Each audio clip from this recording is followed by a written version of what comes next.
parcel tax, literally. Newark is the only city in the county of Alameda that does not have a parcel tax. It's a unique distinction, yes. You can either structure it with a flat tax or a graduated parcel tax. They can go anywhere from 3 to 5 to 8 years. The district, what's really unique about a parcel tax is you structure it for the district yourself. You decide how you want to use the money, so it'll be a board decision. What types of things in the district do you want to see stronger of? You would structure how the money would be spent. It would totally be what the board decides and puts in the resolution to put it through.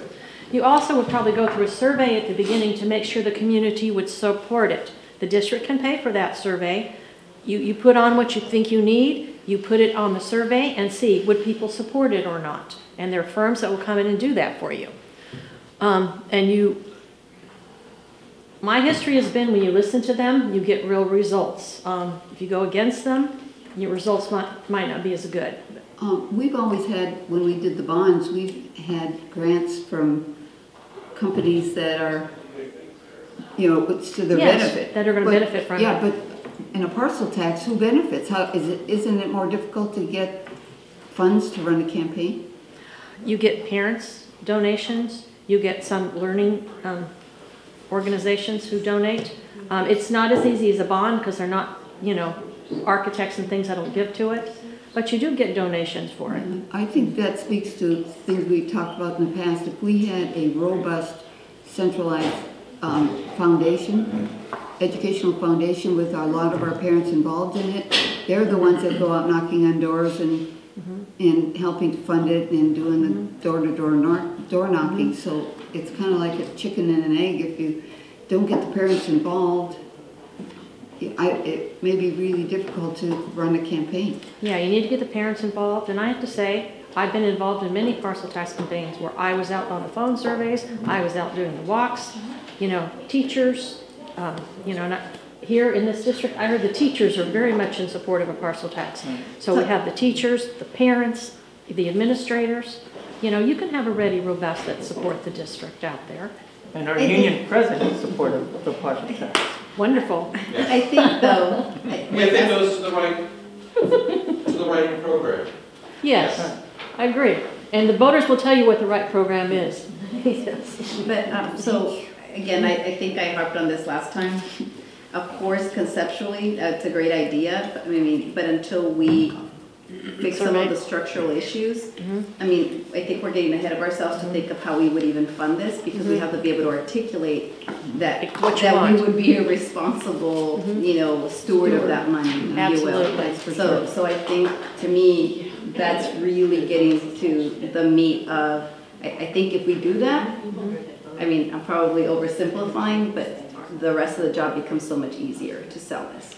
Yeah, right? I actually agree with you. Sorry for getting my soapbox, but I really just every time we bring up parcel tax, I think that we just got to get through this other hard piece of fixing this. And that's a good segue to go back to. Because it's not going to come in right away. Yeah, it's a future thing. Yep. Yes. But the really good things is the things you could put in there that can excite the community and the district. STEAM coming in. Helping with class size ratios, expanding intervention programs. You're going to want to see what the community is going to want to support, because that's the only type of campaign you're going to win. But you have to start in some of these programs. If you already have the program and begin it, then they can say, hey, but they've already started and they need some help. And that's something where we'd have to work with educational services, saying, what do our kids need here? Is it STEAM? What is it? But that's something very much for a future. You can only go out for a campaign once a year, and you are meeting with a financial advisor later this month to just talk about it. Is that at a board meeting or with staff? They're going to be presenting it on February 21st. At the board meeting? At a study session for the 21st. Or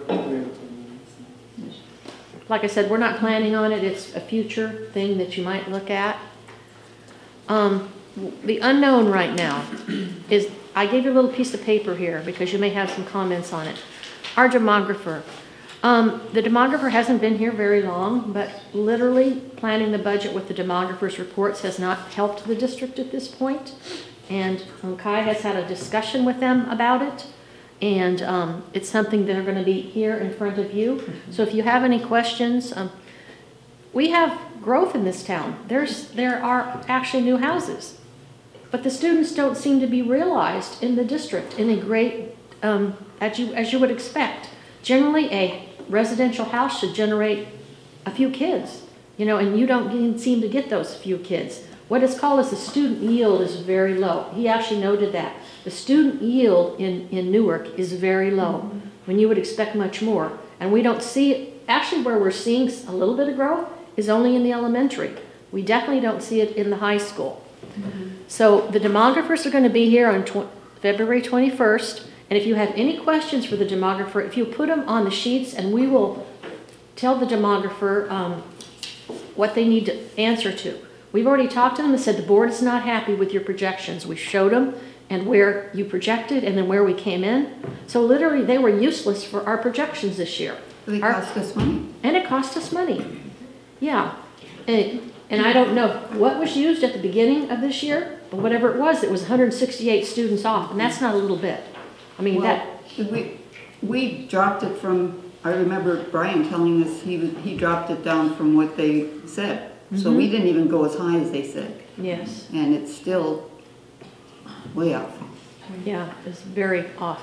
I mean, to be at the beginning of the year, 168 projected and be under that, I mean, to be at that much low, that's not a good thing for a district to start off. You lost $1.8 million right off the gate. Have we checked with the surrounding districts? A friend of mine said their district in Fremont was expecting 500 and they only got like half of that. Or, you know, I mean, it was a huge drop below what they projected. And they are a very large district, and they are, people want to go to school in Fremont. If you look at our inter-district transfers, quite a few of them want to go to programs in Fremont, dual immersion and things like that they offer. And so even they fell far short.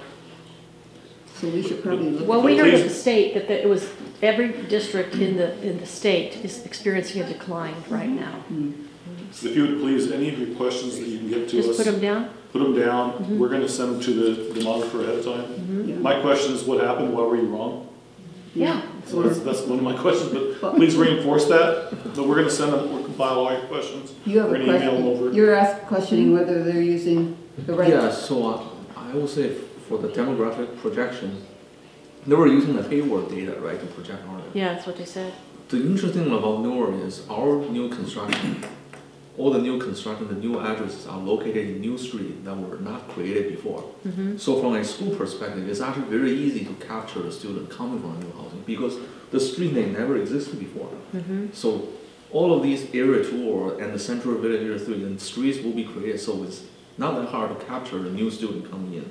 And given we already know the data from the city, how many new construction are there, so we can compute our own yield number for the demographic projection, rather than just borrow the number from Hayward and come in. Yeah. Now write that down, because they actually noted that they used Hayward's numbers. Yeah, well, yeah, and maybe we know more about our city and the environments than they do compared, you know, and did they just pick it out of the hat? That's not very... No, they have factors they use. I mean, we sat there, listened, and went through their factors.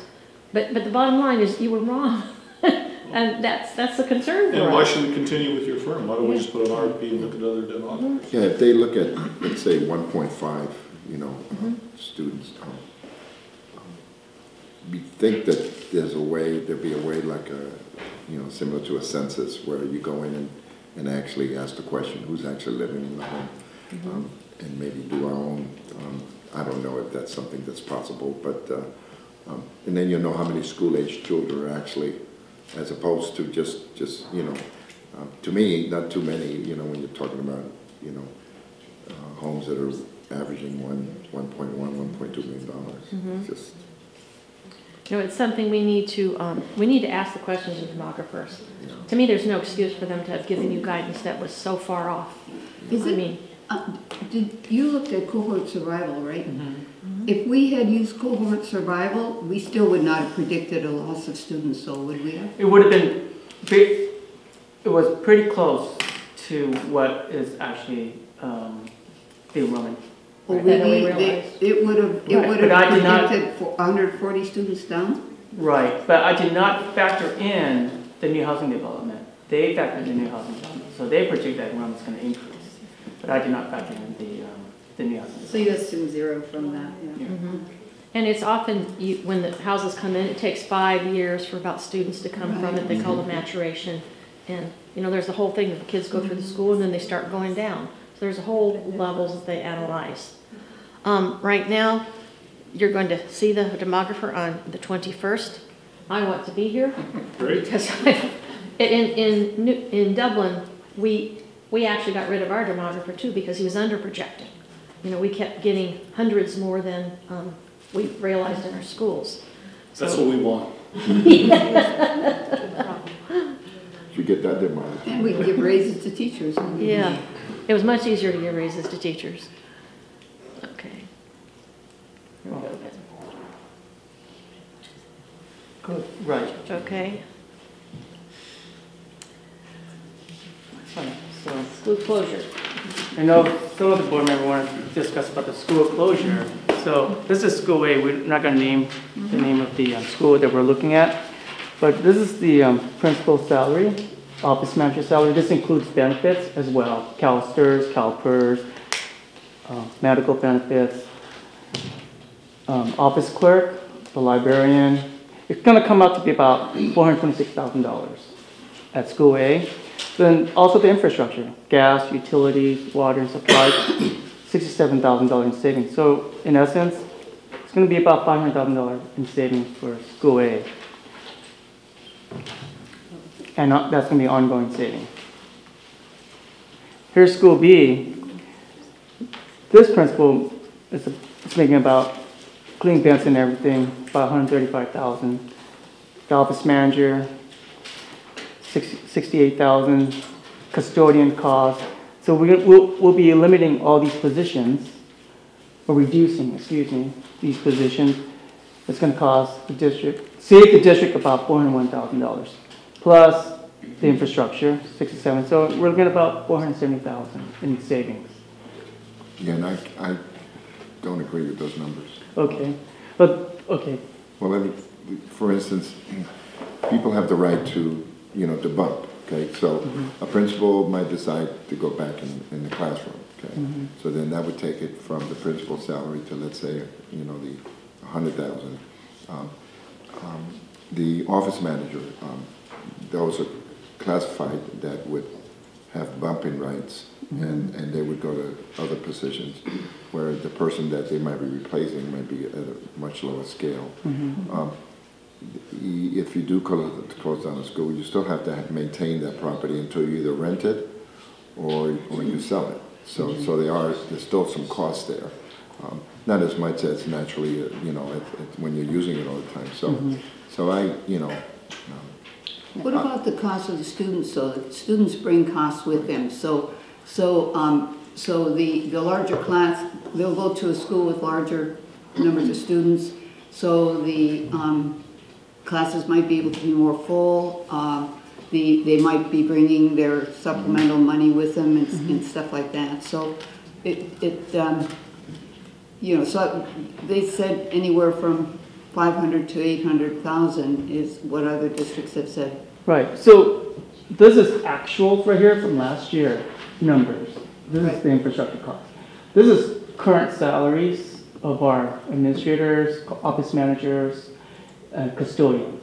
So that what Member Rodriguez said is correct. That there was bumping rights and we might not realize that much of a savings, but there's other intangibles or difficult to measure things that are going to be beneficial that aren't factored into that 469. Right. Okay. And then on the other side, you're assuming that if you close a school, that the kids are going to stay. You might lose 20% of the kids that decide, hey, I don't, we're going to go elsewhere. So There is a slide on pros and cons. Yeah. So let's go to that one. So yes, so here's the pros that the district will save close to $1 million if we close 2 schools. There's a breakdown of school A and breakdown of school B. But the cons of this if we close a school or two schools concerning parents, unlike you say, Mr. Rodriguez, parents are going to take their kids out of our school district. And realignment of school boundaries, again, that's further potential. You know what? I don't want my kids to go to that school. Why, when he or she should be going to this school? So they may decide to go to a private school instead. So, and then if we decide to close that school, then if a charter hears of it, then the charter school will come in. There's a potential that, give an example, we may lose 100 students. That's $950,000. So it's a wash of savings. And then in addition to that, in the outer years, they may get more students from our district. Then our district will be competing in addition to the private school that's around here, but also a charter school.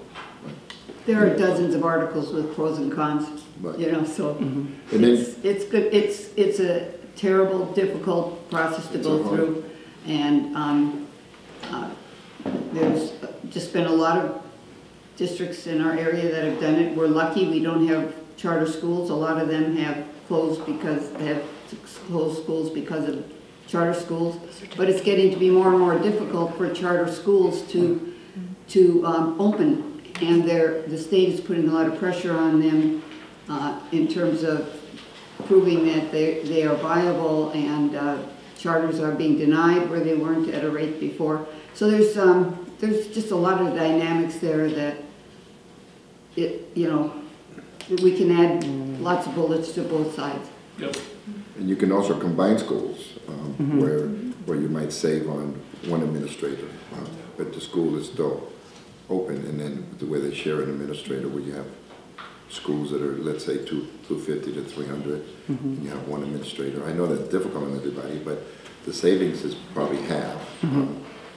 But you still have, and then you also have, if you do go close down a school, you can do, I know Frankie had mentioned it, doing a magnet school, a math and science, where that school would still be there open, but it would just be for math and science, okay? Academy or something. It could be a really good option of a magnet school. Yeah. And I agree, there's a lot that can be said of both sides. But one thing that we did see in all the research that I've done, at least, 1 year is probably the fastest, and up to 3 years is kind of the time frame that they look at for closing the school. I don't see many that have done in less than that time frame. So it takes a little bit. They take a while. It takes That's a little bit. why, it's too late for next year, and maybe too late unless we start now for the year after. Yeah, you're just not closing down a school, you're disrupting. A school is a community, and it's, and it's just a very hard decision. Yeah. But, I think it is important just to know the time frame that it does take for this. Right. Within the time frame that we are now, I think we need to look at concrete numbers that are really going to help the following year, because this is something that it's going to get projected out, 2 or 3 years. So. And I question whether we have the capacity to do the right kind of job. The districts that have successfully done it, that I've looked at their plans, they have committees of 30 people. They have detailed drawings that they present of attendance areas and the impact on this school if they close this school. So they talk about all the schools, and I don't think we have the staff to even put the stuff like that together. And if you had A demographer would work with a lot of that. yeah, but then that costs money too, right? Yes, it So, does. it's, but combining a school is something you could do right away, it's my understanding, right? I mean, that, you can give somebody the March 15th or whatever it is deadline, and that's something that could be done right away, where closing a school. Question in regards to that, would that not involve any community involvement in regards to notification and committees, kind of like Member Thomas was talking about, a combination school? I don't know, I'm thinking about that. I think we would have a town hall meeting to notify, inform the parents. Well, yeah, we did a little bit of that when we did the, Birch Grove, you know, when we did that, you know. That didn't go so That did smoothly. not go And well. didn't go as well as we wanted it to. That's kind of what I was asking, because I think the community needs to be, Yeah, would need to be involved. Yeah, the Situations capacity, of that sort. the capacity to do the right kind of job hasn't been demonstrated. You know. Well, but I think, again, it's the, what are we trying to do, right? Again, being a parent in that condition, I think we weren't very transparent as to the objective, the combination of the school. I mean, in this situation, if we, you know, if we're really after the savings and then we, you know, get everybody, at the end of the day, you know, this is the first time we're actually kind of having a serious conversation about the possibility. We know it's not a short-term thing, but frankly, we've been shying away from even having the discussion. Right. So we need to, and go do the homework, and we don't have to go spend that external money right away. We can start to get our community, a committee, and I'm not sure you all have to educate me on how we would start that process. And then maybe we get it far enough to say, okay, hey, we need to consider this seriously, then let's start spending some potential, some external money. But I mean, I thank you for sharing these numbers. Like I said, nobody wants to be talking about it, but I think, you know, we do need to, this is still just the number. What else do we need to go uncover? Yeah, it's important to have the conversation, I agree. Is there any possibility or potential land loss due to merging school or closing schools from a district perspective? Not necessarily. I know that the charters would have preferential access if we were to sell property or to vacate a property. Not necessarily, but part of it is thinking, what would we use that property for? Generally, a building that's standing there unused over a few years, it starts costing you money to keep it closed unless you demolish it and just have a lot. So there's a demolition cost that usually what happens in the industry. So, yeah, I don't know. I think that's something they would factor into this plan of. Because we're located in the edge of Silicon Valley, right? And land is the most precious assets out here. So we need to hold on to as much as possible. And Fremont, in the past 10 years, they probably also initially had this working class moving out and new engineers coming in, and they have this dip in enrollment. They closed school, they sold 6 schools, they closed 6 schools, they sold the land. Right now, the new engineers have children coming to school, they start overloading and realizing they sold 6 lands for much cheaper here than they sell today. Yeah, they could have held on to it. The other thing that we talked about earlier, we hadn't, another part of the conversation, not so much school closure, but school restart, where you would take a school that's been declining enrollment and you start opening from grade 1, and you sunset the old school over 3 to 4 years, and you bring in a new school like a STEAM or a bilingual program that phases in over years. So you phase the old one out, the new one in, have an application process and a new program. Those are other ways that we could attract enrollment, or do a STEAM or Mandarin or Farsi dual language. So those are some things other things I've seen schools do in this scenario of, hey, we have a school here, we're thinking about closing it, but if we did a restart of the school and had the staff rally around what would our new identity be and how can we move something forward that is really progressive and something that's new. So it's that idea of blending a magnet program with a restart kind of idea. Then they do a phase in, phase out, and the whole time the campus gets shared. And there's even a point where they're midpoint where they might have 2 principals, but that phases out over time. But those are all things that I think longer term that we need to talk about. But typically, to answer Member Martinez's question, what we would put together is kind of a cross section of a research action group to start really analyzing pros and cons and at least get to the place where they say, okay, now we need help from an outside person. We've kind of gone as far as we can go with this, and we presented to the board, but let's, this is what we know, and then the board would decide, okay, yes, we want to invest in an outside demographer to help you, or yeah, maybe we don't want to do that right now. And just to keep in mind, it isn't just charter schools that come in. Sometimes the city may want your land. We have to sell it below market. Yes, absolutely. And we had that in Dublin when we wanted to close the school. The city wanted it. So we had the city and charter schools wanting it. Yeah. And we'll take back McGregor from them. All right. So, next step timeline. I'm gonna bring it back to Beverly so she can discuss about Okay. some of the timelines. You have the letter in front of you from the county. They're expecting something from us saying the board is going to agree to some cuts. This is going to be at the next board meeting for you, the resolution. If you haven't made the decision yet, but that you are going to cut at least 2.2 million. So this is just for you to look at the resolution. It'll be at the next board meeting. This is something that we need to tell the county that you're going to agree to make the cuts, even though you may not have decided on what the cuts are. Just to give you a... Okay. So one of the things is March 15th is the real deadline. I don't know if this district will need any layoffs, but we need to let people know what we're going to do at the county. I would hope by the February 21st meeting, we'll have an idea of what we need to do.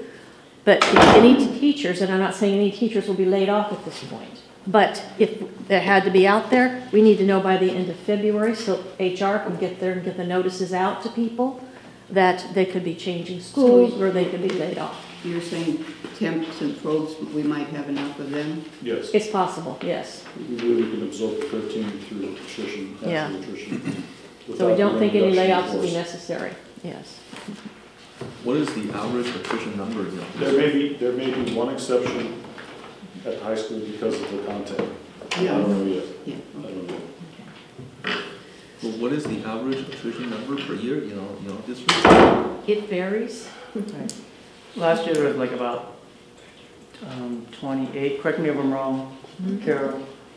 The attrition last year was about 28, I think it was a little higher. a little bit higher, so maybe 30, 32. How many, And is that, I'm sorry, go ahead. well, I was just curious about how many teachers are in the first year of our induction program this year? 20? There's 20. And that's our students and Ours, and it's a total 20 for year 1 and year 2 teachers. so, wow, we hired 20 new teachers even though we had to lay off teachers last year. I don't, I'm not sure Well, about, I know they were on the, we didn't lay them off, but we had potential March 15th notices that we were talking about. Yeah, it ended up working out through attrition, even though Yeah. the number was higher. So there's a timeline involved here.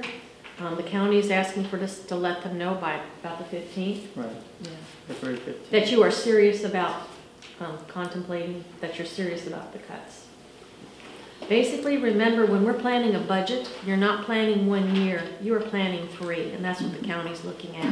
Can you be solvent the way you are ongoing? So you may not think you need to do it for 1 year, but you have to plan for the 3rd year out. And if you look at this thing, if we don't do anything, that 3rd year out, we're going to have a real problem. Yes. I remember, you know, Ms. Terry Ryland telling us that, okay, we have a balanced budget for this year, which I'm wondering if we do because of all the increases, but next year you're going to have to cut $1 million. So, Yes. I mean, are we going to talk about 2.1 million this year? Does that mean we have to cut more next year? If you Or cut this 2.2? year, this is if there's no cuts. Right now, we're saying, we're recommending $2.2 million in cuts. And then we'll see how far are we going to decline again. If we decline further, we may need to do more cuts, but right now that we know we can't cut everything in 1 year. FICMAC said that over 2 years, you need to look at 4 to 5 million. So we're saying we're doing half of that right now, and we're hoping to have some growth coming. But you may have to do cuts again next year. That's very possible. So you're saying we're going to have to, if we have a $4 million If you don't take any action, yeah. If we have a $4 million program and we cut 2.2, we're going to have to take 2.2 million out of, or 2 million out of our Fund 17, out of our reserves. We don't want to do that. We're not going to be using No. one-time money. We're trying to have a balanced budget with the revenue that we have. I mean, the purpose is that we work within our revenue. That's what a district that's balanced is. You Okay, I operate understand. within- yeah. I thought you were saying something different. There's multi-year protection there, basically. Yes. And Kai, I'm sorry, so this one assumes steady No enrollment action. or a decline? I couldn't remember, because this is. Decline. Decline by It- 40, it was, 40, okay. right? Okay. Sorry, I could have Thank you. I just have a question for clarification. Basically, February 21st, we need to say we are committed, as a board, we are showing our commitment that we are going to reduce X amount of teachers, or X amount of positions. Expenditures. Expenditures. And doesn't necessarily, and maybe our superintendent, or that we might have some identified positions, doesn't necessarily mean those people are gonna, those positions are gonna be removed, because we still have to wait for attrition. No, we know some of the attrition already, Okay.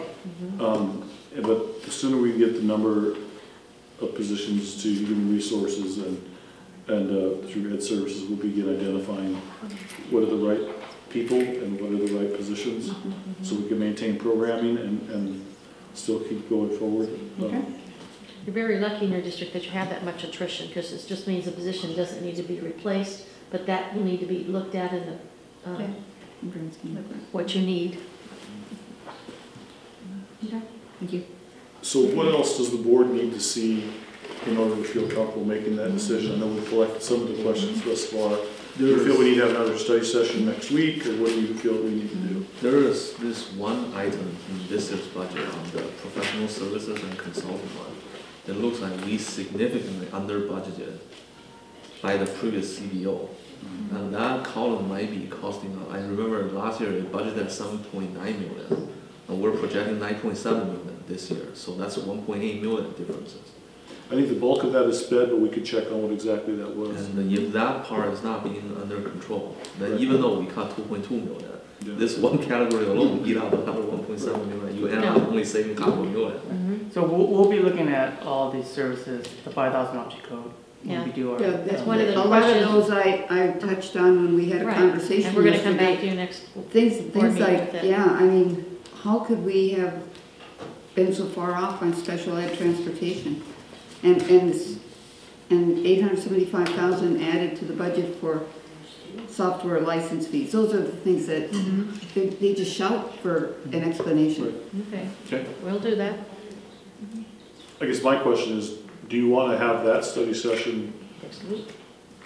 Yeah. in advance of the 21st? I would think you would, so that on the 21st you're not seeing it for the first time and then voting on it.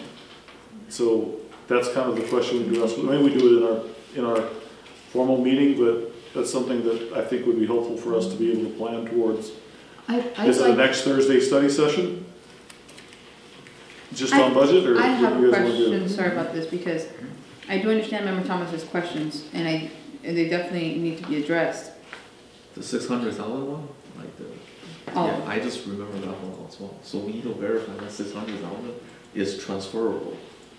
Oh, right here, for the LCAP. Not the one that we need to be able to use that 600,000. So I do understand. Oh, right, no, I know that one, yeah. So I do understand that this needs to be addressed, and again, somebody please correct me if I'm wrong, but I think this is separate from trying to move forward with these steps. yeah, these are different type of questions. Correct. About the budget this year. Thomas. Yeah, it's just the board. And a lot of them are special education questions. Correct me if I'm wrong, Thomas, that, again, the district has to contribute so much amount of money to special education every year, contribution. And special education, we have some severe to moderate students that we have to Yeah, outsource. I understand special ed. My thought is that we've talked about filling classes so that we save money by filling classes, so we get rid of, that's a big dollar amount. Right. What we haven't looked at is all of that, maybe you consider it small amounts, but up 80,000, 100,000, 200,000, because we have started programs with one-time money and we haven't monitored their expenses and whether they're cost-effective. And so we've been mum about programs. You know, we've started programs, we've increased the size of some of our programs, and we aren't looking at scaling back or re-looking at them to see if we still need them or what kind of cost benefit we're getting out of them.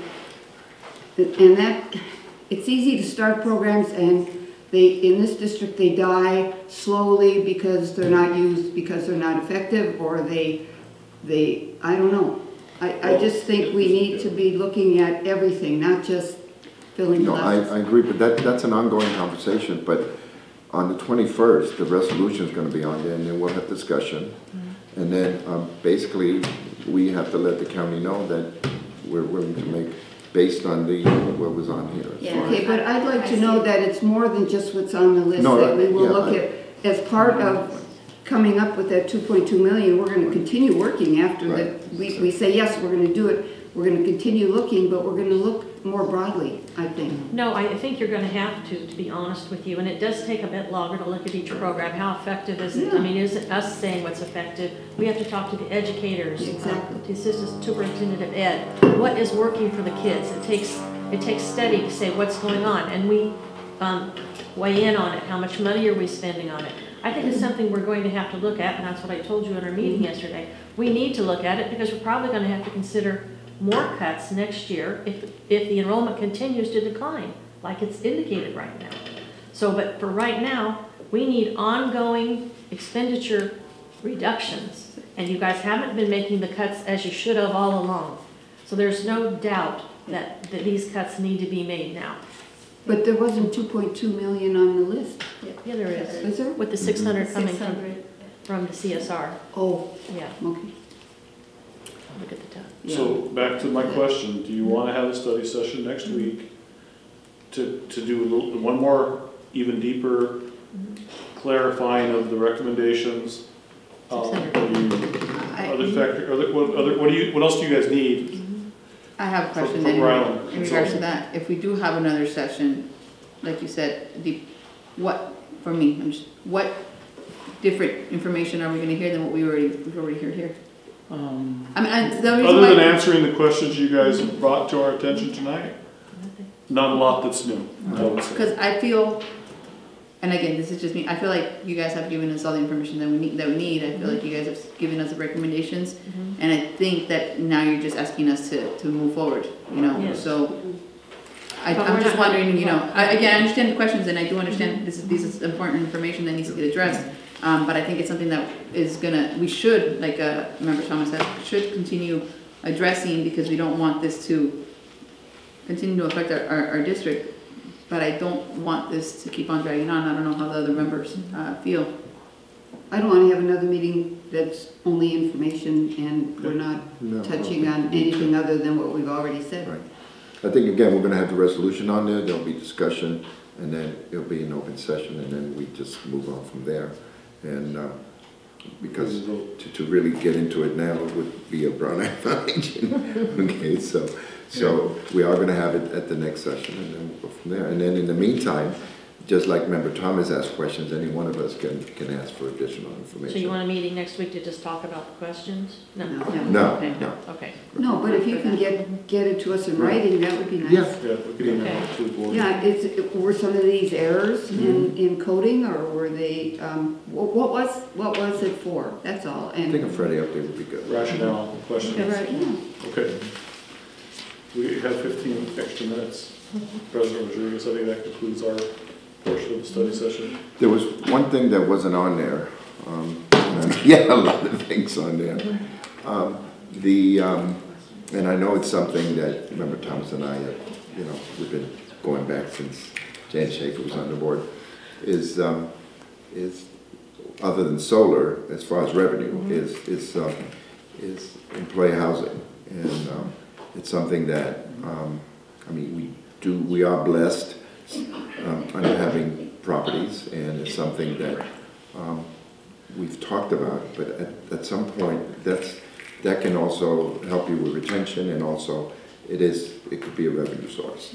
So and I don't know the criteria there, whether I know you offer it to your employees first and then other public entities, and then there might be a way to help with the housing, the affordable housing.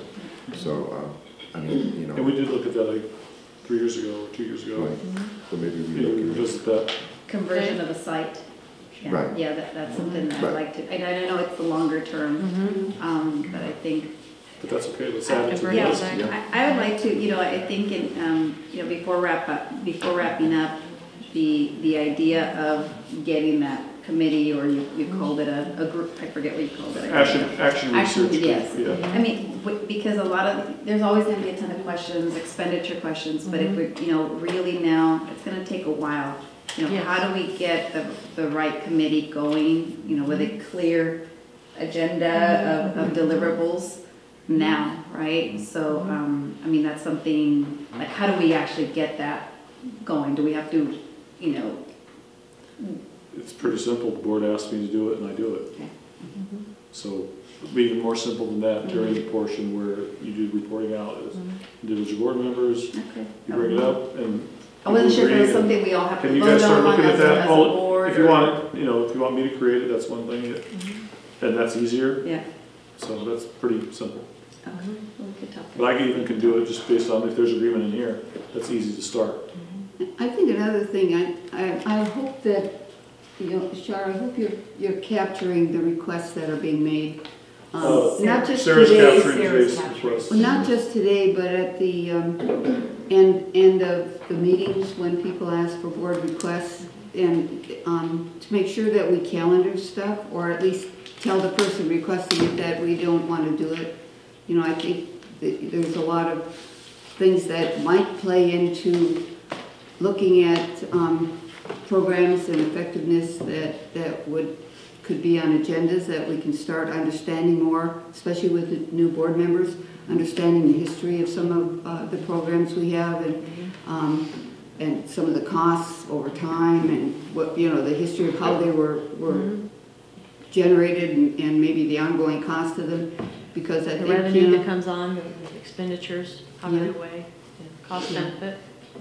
Yeah, I think, that will only help us as we look for more reductions, because the more reductions are going to allow us to give increases to our employees and retain them. And I would just say, in my opinion, the instability and the high percentage of attrition is one of the big things I would point to about program stabilization. If you keep hiring new teachers every year, and we keep bringing new people every year, you start getting implementation fatigue, and then so that base salary and that benefits package, that matters, and I think that's how we can stabilize things, but that takes time, and we have to work with our partners to try to stabilize that, but that's a big factor. And so that's something we need to consider. Okay? I think we have a pretty good idea then. Yeah. Thank you, guys. Okay, thank Thank you. you. So we can start, even though it's at 6, can we start the closed session a little earlier? I mean, we have it here. We might end on time. If the members are. So we'll take a 5-minute break and then, or do we just go to closed session right now? Take a 5-minute break? Okay. And we'll only be starting 5